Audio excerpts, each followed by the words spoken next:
Remember, more than 1,000 Israelis were killed in the Hamas terror attack. Israel also claims that the Hamas terrorists have kidnapped over 200 of its citizens and held them hostage. The hostages include babies, children, women, as well as the elderly.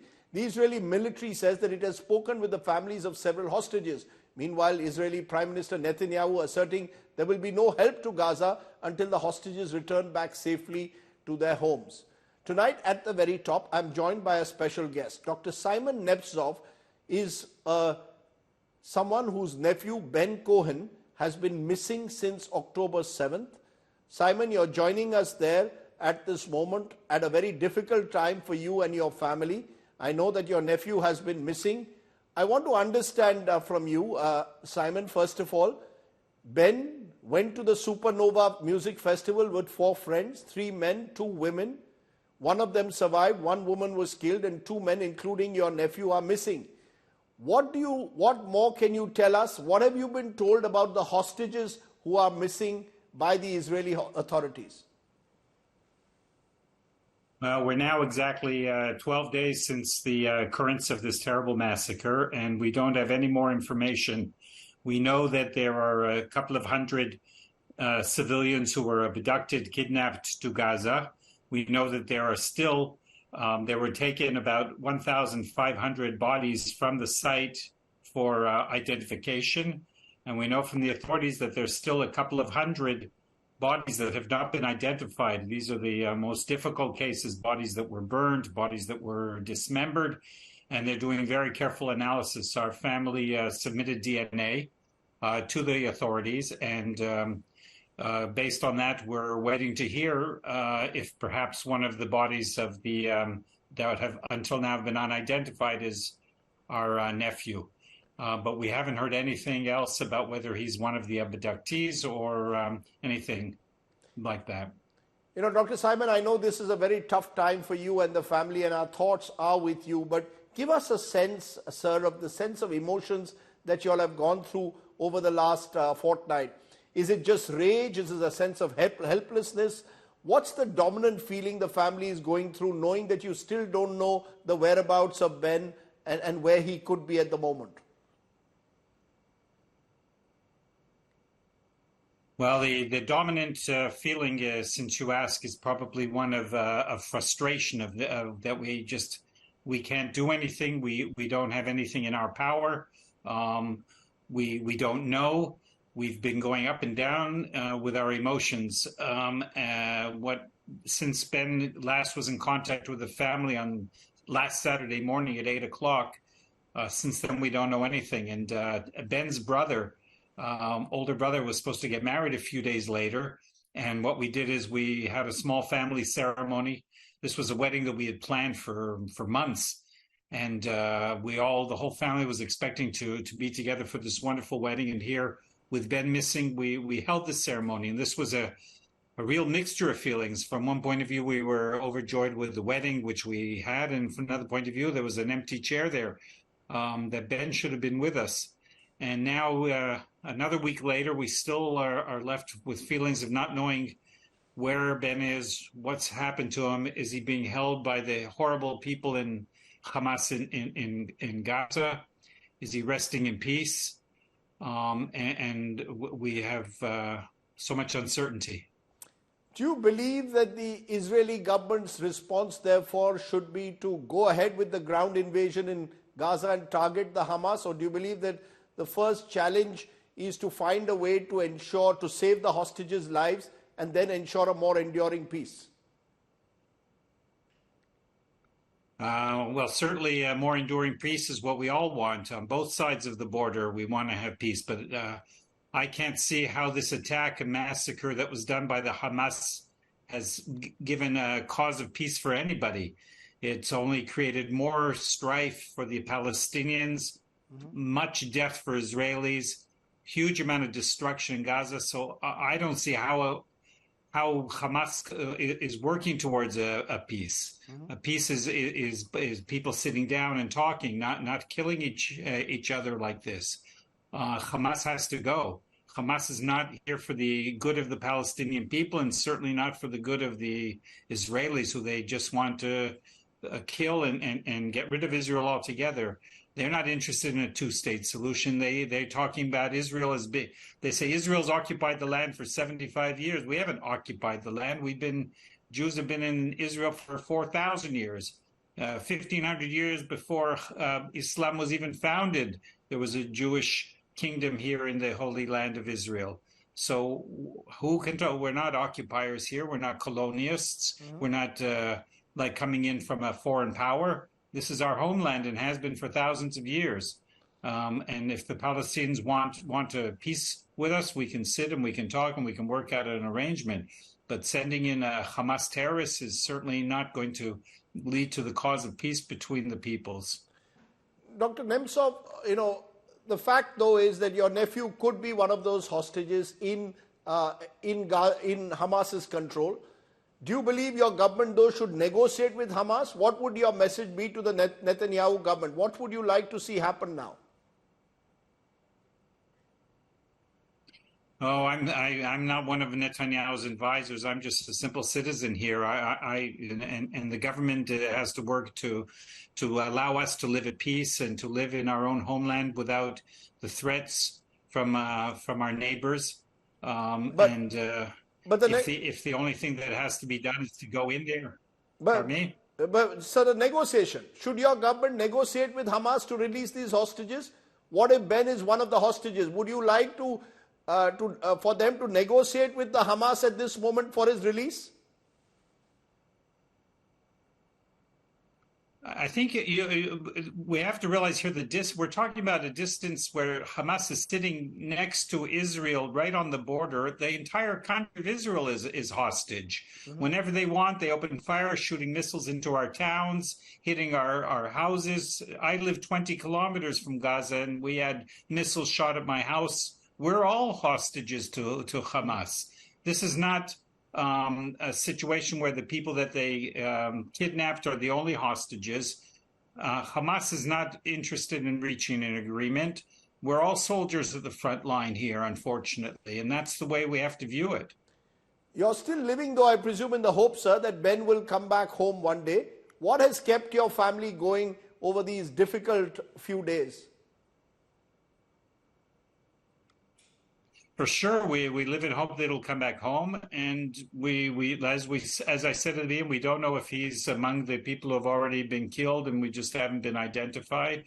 And we've had this discussion among ourselves, which would be preferable. Would it be better to know that Ben is resting in peace, or if he's being held by these brutal people who torture and kill and rape women and who knows what they're doing to the hostages that they're holding?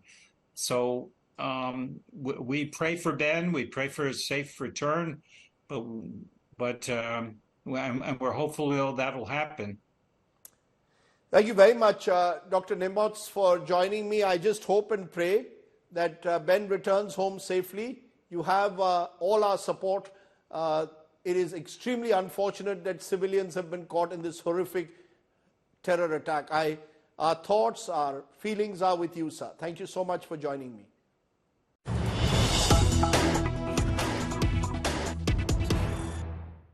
And joining me tonight is a very special guest. I'm joined by Gideon Levy, award-winning columnist and journalist with the Haaretz, Israel's newspaper. Appreciate your joining us there, Mr. Levy, from Tel Aviv. I want to first turn to something you've just written, which says the war in Gaza must stop immediately.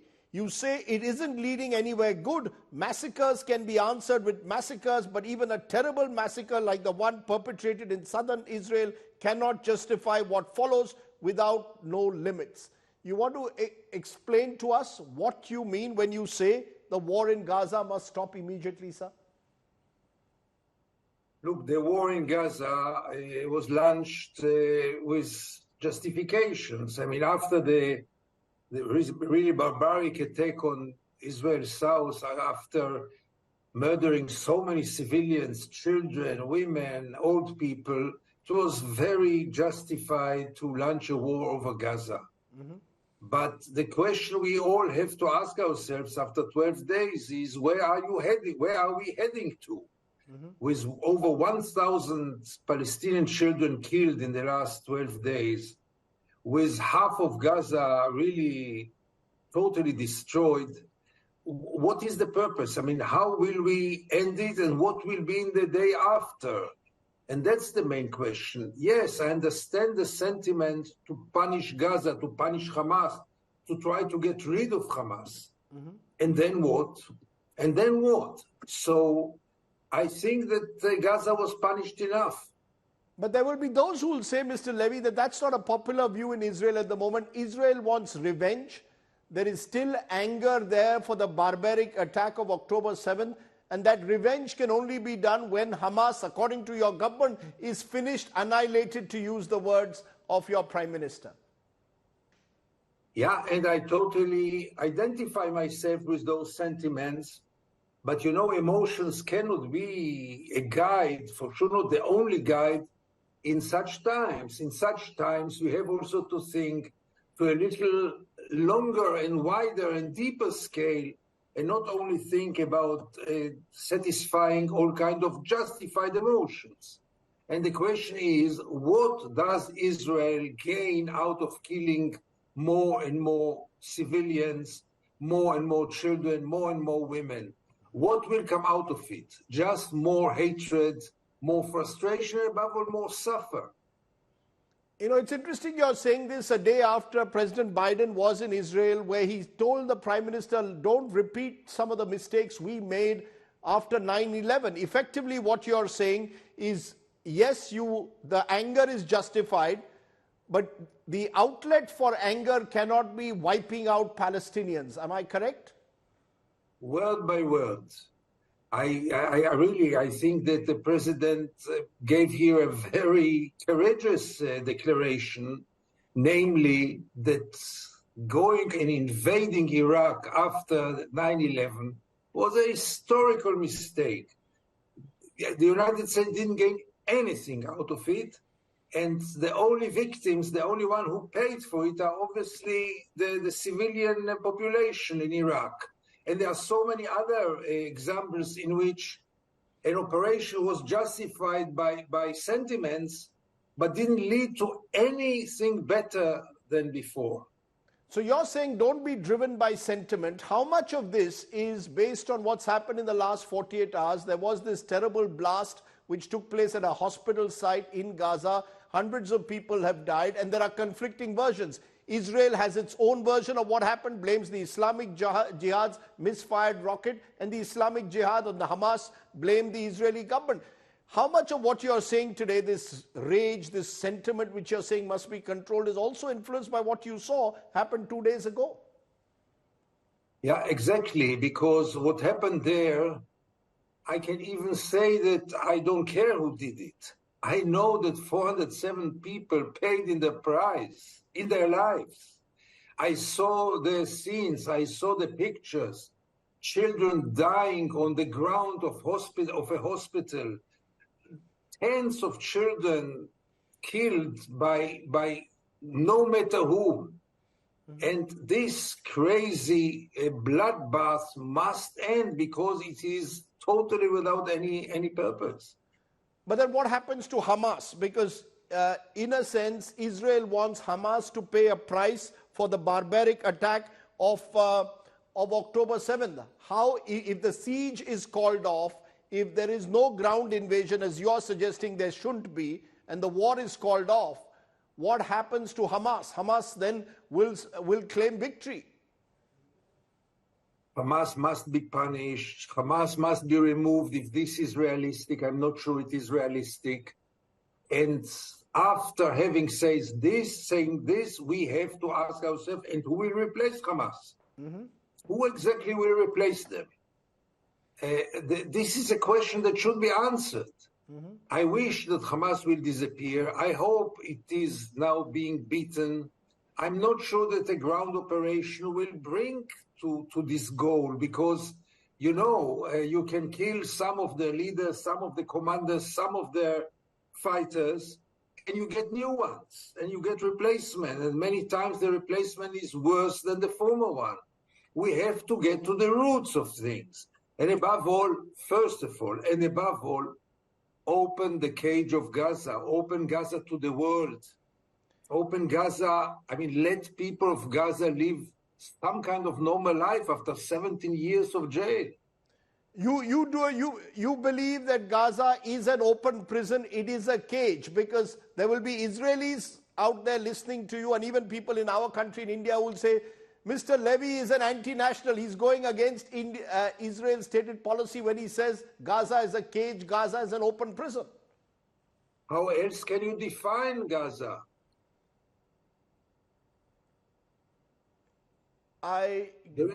There is no other way to define Gaza but as a cage. It's closed from all directions, mainly by Israel, partly by Egypt, and partly by the sea. Nobody can come in, nobody can get out without permission of Israel. Israel hardly gives any permission to anyone. Goods are coming in and above all coming out really in a very, very low scale. Generation after generation, young people are born in this reality. The whole Gaza Strip is so small and they have no perspective for anything in their lives. For how long can you think human beings can live like this? I take your point, but the fear is after October 7th, there will be even less space for Israelis to even think in the direction that you're talking about, opening up Gaza, remove this cage that you put the Palestinians in, if you want to return to peace.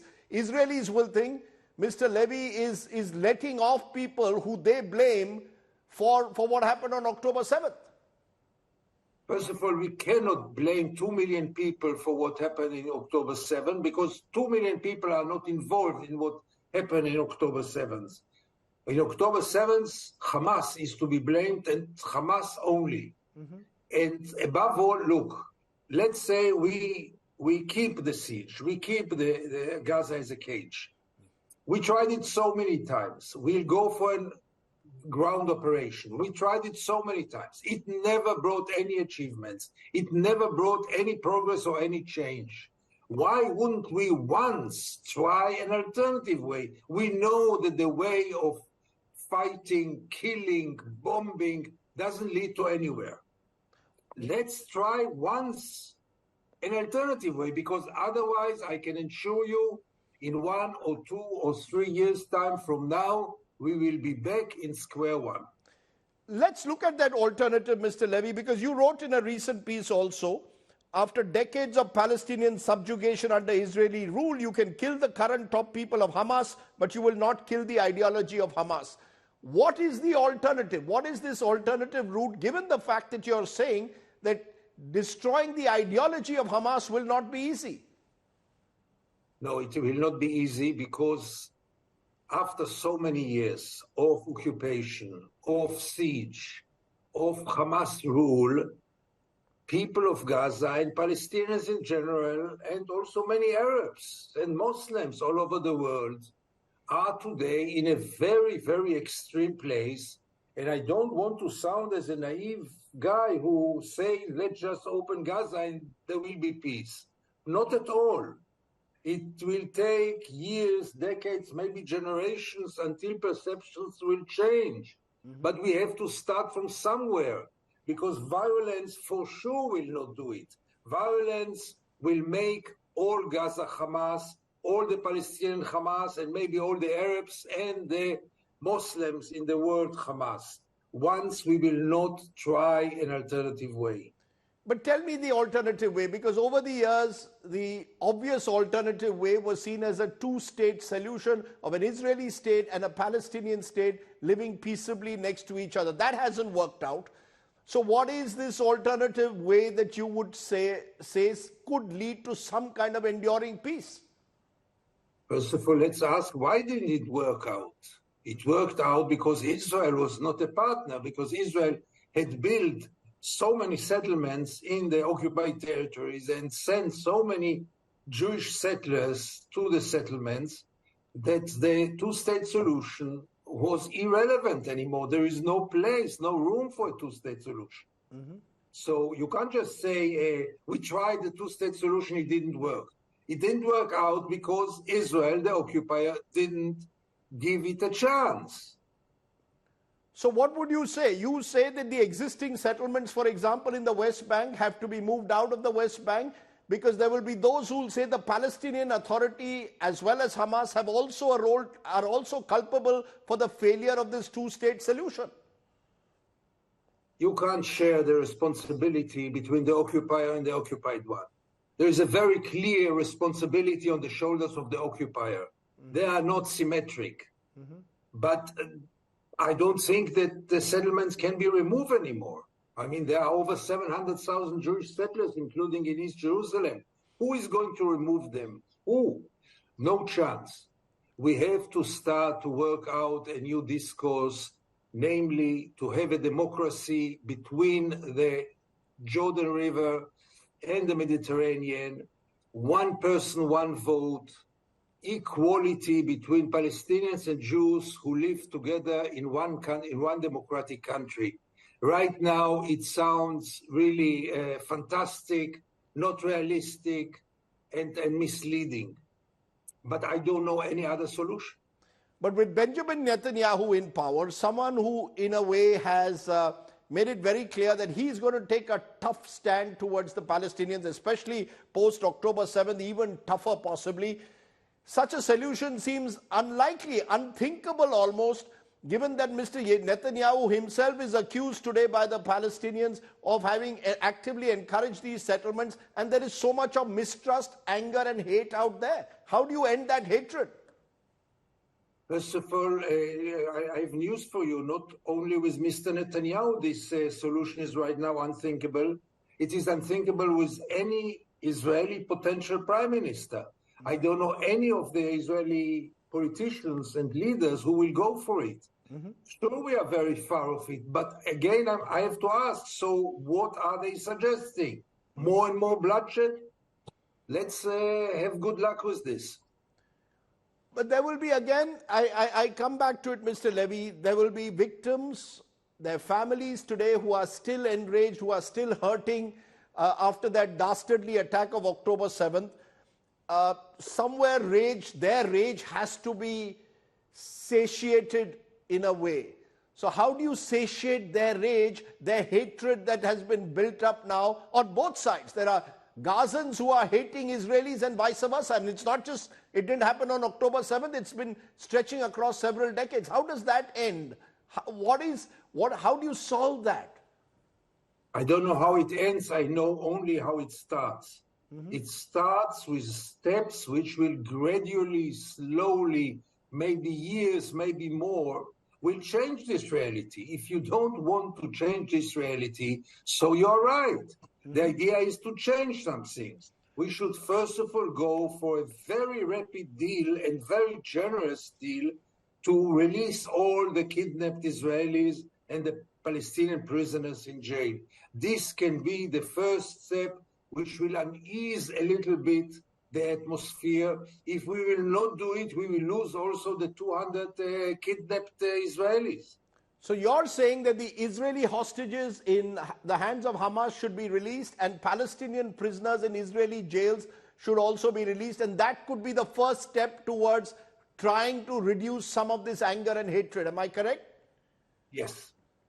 As a first step, because you've also said in a very strong opinion recently, Israel cannot imprison 2 million Gazans without paying a cruel price. And you say behind all the lies of recent times lies Israeli arrogance. The idea that we can do whatever we like, that we'll never pay the price and be punished for it. Are you saying in a sense what's happened in the last fortnight has ended this notion of Israeli invincibility once and for all, and therefore what has happened is also a wake-up call for Israel? Look, Israel for decades believed that it can go on with its policies, with its really beautiful lives in Israel, with prosperity, with a high-tech nation, with selling enormous quantities of weapons to your country and to some other countries. And the Palestinians will continue to live forever either in the cage of Gaza or under the military dictatorship in the West Bank. And this can last forever and everything is fine. We normalized this reality. But this reality was not normal. And there is a time in which you pay the price. I never knew when will it come, but it was very clear that being responsible to such a reality must have a price, and here we are. Do you believe then, in a way, Netanyahu on one side and the Hamas on the other have fed on each other? They both sort of pushed themselves into a conflict which has tragically ended or tragically found its way in these mindless killings? Do you believe that that's part of the problem, that any form of extremism is creating these divides within society there? I think it's deeper than just to take Netanyahu and Hamas. It's much deeper, and it goes much more backwards. Mm-hmm. We are dealing with a conflict of over 100 years. We are dealing with an occupation which is 55 years. It's not only about one politician and one organization. It's about an ongoing process in which Israel never did the right thing vis-a-vis the neighbors, vis-a-vis the people who are living in the same land and who were living in this land much before the Jews came here. So if we want to be accepted to this neighborhood, we have to change our behavior, like any new person who comes to a new neighborhood. And as long as we continue with this attitude that the Palestinians don't interest us and their fate can be totally ignored, then from time to time there will be those bloody wake-up calls. So do you accept the view that I've heard from Palestinians in the last few days, that we've been treated as second-class citizens for much too long, that there's a sort of xenophobic racism that has targeted us? First of all, it's not a question of view, it's a question of fact. 5 million, out of the 5 million Palestinians living in Israel and in the occupied territories and in Gaza, there is around 2 million, around 1 million who are, no, 5 million, sorry about the figures. 5 million are living in Gaza and in the West Bank. They are maybe the only people in the world without any citizenship. Can you imagine yourself, people without any citizenship of any country? Most of them, not all of them, most of them. Mm-hmm. No civil rights whatsoever, no national rights whatsoever. Then we have the 2 million Palestinians who are citizens of Israel, who have all the formal rights, but are heavily discriminated. Those are not a question of views, those are question of facts. And as long as this continues, mm-hmm. and the Jewish superiority continues to be the main characteristic of the Jewish state, namely Israel, mm-hmm. then those things will continue to bleed. There is also, of course, the other side, which is the races. There is a sense of a radical Islamic ideology being spread from Iran, groups like Hezbollah, Hamas, creating, in a way, the conditions for the kind of terror that struck southern Israel 2 weeks ago. Do you believe that that too is a big concern, is a threat, that this war could spread to some of those countries, particularly since Hamas is seen as a proxy by some for the Iranian government? Without any doubt. Look, it's not only about the region. I must remind you, I don't have to remind you, that radicalism and radical Islam is all over the world now, and it's getting stronger, including maybe in your country and around you. The question is, do you supply those extreme fundamental movements? Do you supply them with weapons, with excuses, with reasons, with ammunition to hate more and to become more radical? Or do you try to minimize their excuses for their brutality and cruelty?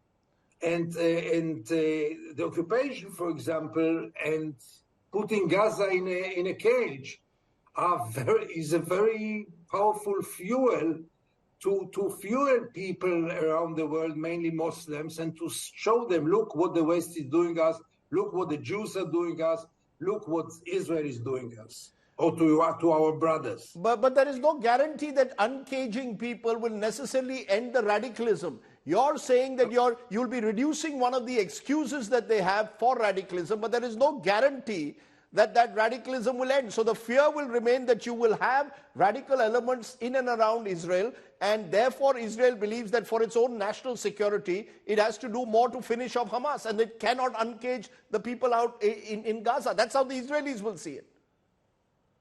First of all, there are no guarantees whatsoever. There's only one guarantee, that if Israel will continue with the same policy, there will be no solution, and those wars will come again and again. This is guaranteed. All the rest is not guaranteed. You see, Israel put Gaza in a cage because of security. So we saw how does our security look like on Saturday the 7th, when 1,400 Israelis were slaughtered within one day. That's the security that we got from the siege. But Mr. Levy, there will be those, again, let me ask you to look at the Western world. You've got America, which has promised full support to Israel, which is sending its carriers, its weaponry, its resources. The Western world, Rishi Sunak was today there in Israel. The Western world seems to be firmly with Israel. Should they be sending out the kind of message you're sending out today, that you've got to end this war and look for peace? Absolutely. They should have done it long time ago. I think the West and the United States above all contributed to normalization of the siege, normalization of the occupation, normalization of the attitude toward the Palestinian people by supporting Israel quite blindly and automatically. And here is the outcome. Sure, there is a responsibility on the West. Now when the West is sending sympathy and aid and solidarity and carriers, it's great. I really mean it. It gives any Israeli a feeling of security. But again, this is not a solution for the long run. So what is your message then, the bigger message to those listening to you here in India who will wonder, is Gideon Levy a minority view within Israel, and therefore will the majority view prevail that we have to go into a ground invasion into Gaza, annihilate Hamas? What will you tell Indians listening to you today? Is there a conflicting view within your country on this entire issue? Unfortunately not, or not enough. There is even no discussion about it, especially not in times of war. But also in normal times, the debate in Israel is very, very superficial and doesn't touch those issues at all. We are living in denial. It's a society which lives in denial for many, many years. And this denial is a terrible enemy of any solution, because when you live in denial, you are not connected to reality. But while Israel lives in denial, there'll be those who will say the Palestinians also live in denial. They've also been ill-served by a authoritarian leadership, or certainly a corrupted leadership over the years. Do you believe that they also will have to introspect in the aftermath of all that's happened? Why should innocent civilians lose lives on both sides? There is a narrative of victimhood on both sides. No doubt, but again, I don't see the symmetry. The Palestinians made enormous mistakes, but you can't compare it to the mistakes that Israel did, because Israel is the occupier, Israel is the strong party, and Israel decides how does it look. You know, I want to ask you this, reading you over the last few weeks, in particular in the Haaretz, it's actually, as a journalist, I feel proud to know that there is someone telling truth to power so strongly. How do you do it, Mr. Levy? How do you manage to tell truth to power and yet not find yourself are you intimidated, put under pressure? Does the government want to still your voice, or are you allowed to speak out in the way you are at the moment? No, I'm allowed to speak out, and I still enjoy full freedom, especially in my newspaper, but also vis-a-vis the government, the army. I mean, as a Jewish citizen of Israel and as a member of staff of Haaretz, which is a very respectable newspaper. I can't complain. Nobody tries to shut my mouth, but I don't take it for granted, by the way. And no one calls you anti-national, do they? No, they call me all kinds of names, but I don't feel threatened. One final question. Every time these atrocities against Palestinians are raised, there will be those who will point to history, which you in a way also have, to the Holocaust, to the sufferings of the Jews. Are you saying there is no symmetry between the sufferings the Jews have gone through and the sufferings that the Arabs are going through today? No doubt there is no symmetry, but the fact that the Jews suffered so much does not justify Jews creating suffers to others. The lesson should be the opposite one. Because the Jews suffered so much, they should have been much more sensitive to the suffer of other peoples.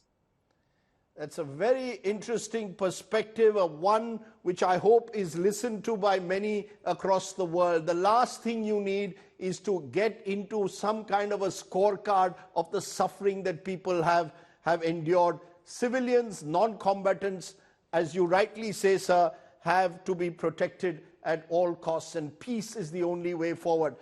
Gideon Levy, more power to your voice, and thank you so much for joining me here tonight on India Today. Thank you. Let's turn to tonight's Get Real India story, and it comes from Gujarat, where the Gujarat High Court has sentenced 4 of the accused police officials to 14 days of imprisonment for public flogging in Gujarat's Kheda district. But the officials also can appeal immediately against that verdict.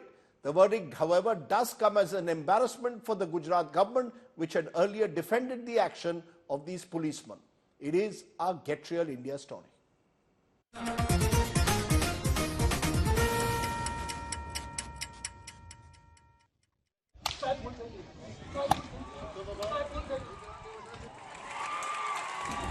These chilling images of public flogging are from Undhela village in Gujarat's Khera district. And the assailants are law enforcers who in this case took law into their own hands. The incident took place on October 4th, 2022, when a group of police personnel rounded up suspects for allegedly attacking a Garba event the previous day. The suspects were flogged at the village square in front of hundreds of people as a punishment. A later year, the Gujarat High Court has sentenced 4 of the accused police officials to 14 days of imprisonment and slapped a fine of 2,000 rupees. The High Court termed the act of public flogging by the police as inhumane and called it an act against humanity. Court also highlighted the physical and emotional damage such acts of torture or humiliation can cause. जो भी सज़ा है, जो भी आज judgement आया, वो judgement ये दूसरे पुलिसमैन के लिए एक डिटरेंट जो है साबित होगा, ताकि इस तरह का ह्यूमन राइट्स के वायलेशन करने में वो बाकी के लोग जो है वो सोचेंगे और वो जो है एज पर लॉ चलेंगे. एक ये भी चीज़ जो है इस जजमेंट की सबसे महत्व की चीज़ है. The verdict comes as an embarrassment for the Gujarat government, which had earlier defended the action. Kheda district में इस प्रकार की घटना फिर से ना बने, इसके लिए पुलिस ने कड़े से कड़े कदम उठाने का फैसला लिया है और पूरी टीम बना के इसकी तहकीकात की जा रही है. The accused police personnel will not go to prison right away. The court has stayed the verdict for 3 months to allow the police officers to file an appeal. Bureau Report, India Today. Hopefully, some lessons will be learnt by someone out there. Let's turn to our Good News Today segment, where we bring you the story of Kalam Express, a school on wheels which assists students with special needs. It goes to slum areas, colonies and villages to help these children. Take a look.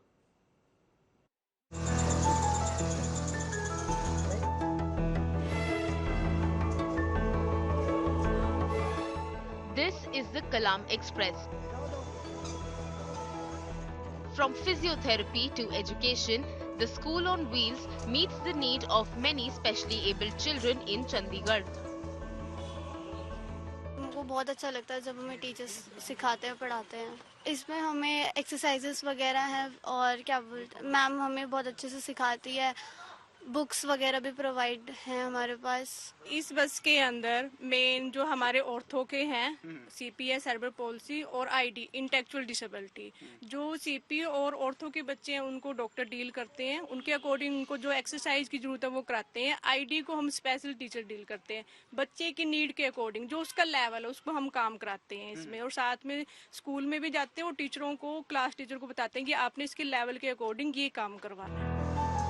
Kalam Express goes to slum areas, colonies and villages where children with special needs don't have access to special education.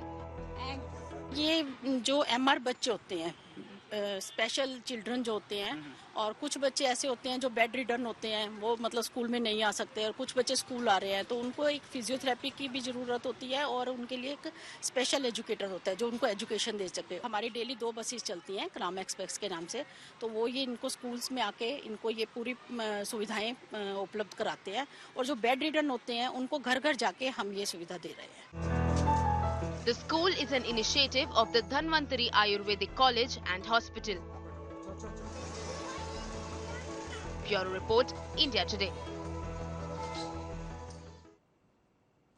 Let me leave you with our image of the day. India on a roll in the World Cup. That's right. That's the best news in a way today because India has defeated Bangladesh by 7 wickets. 4th successive victory in the World Cup. And the one and only Virat Kohli scoring a 48th international ODI century. He's only now 1 century behind Sachin Tendulkar in ODIs. India all set now to make the semi-finals. All going well. They play New Zealand, the only other unbeaten team, on Sunday in Dharamsala. We wish them well for that. I wish you well too. You stay well, stay safe. Good night, Shubh Ratri. Jai Hind. Namaskar.